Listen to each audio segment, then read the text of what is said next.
7 p.m. at J-House Residence. Sa taga Santa Cruz, nasa Coronon, Osig, 6:30 p.m. at Mandalaga Residence.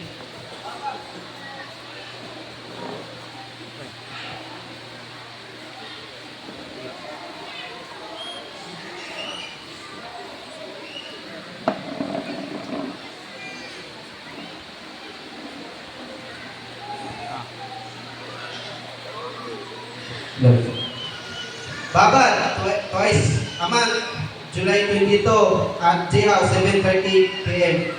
Katong sa mga gusto mag-appeal sa join sa joint prayer every Thursday and Friday ang schedule. Kung gusto mo magpa-schedule, doon lang si Pastora Isel. Sa atong joint prayer every Saturday 4:30 a.m. magikan sa ang mga taga-Dicos. Evangelism Saturday and Sunday 2:30 p.m. mag-abot sa Lote. Women's Fellowship, July 15 and 29.